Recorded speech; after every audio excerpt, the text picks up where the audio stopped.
should we have pleasure as an object? Ought we have pleasure as an object of our main object of motivation in our lives?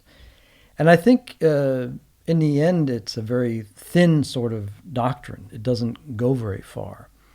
On one hand, I think, the idea that we seek pleasure is sort of true and trivial and kind of empty. And if you take it to be like anything you do it to be satisfied. Well, yeah, of course. We're always looking to do what we perceive to be good.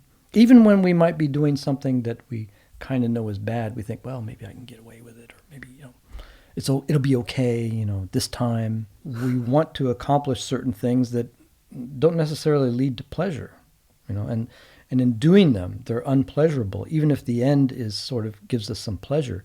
To call it pleasure, it just seems rather thin. It's more like aiming to do something that gives me a fulfillment in life, not a pleasure sensation.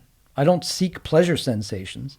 I seek fulfilling kinds of activities. There are a lot of difficult experiences that you would want to have. For me, reading philosophy, for example, is something that I want to do. It's not often pleasurable. Sometimes it's terribly hard and even boring. But I want to do it because I have certain goals to attain. Or exercising. Exercising is a great example. If I don't exercise, I'm very unhappy. Right. I don't have much pleasure, right? But doing it is painful and awful sometimes, right?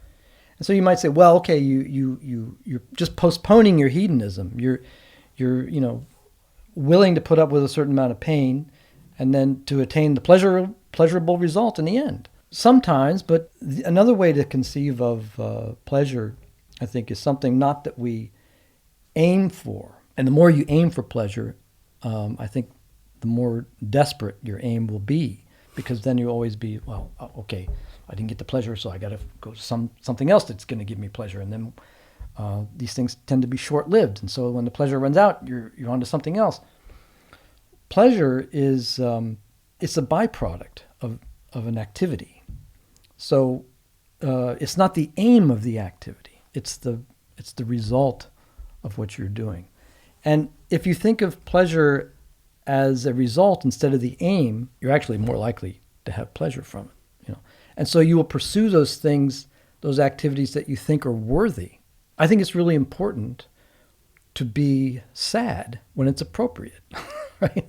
So I don't aim to have pleasure. I aim to be appropriate.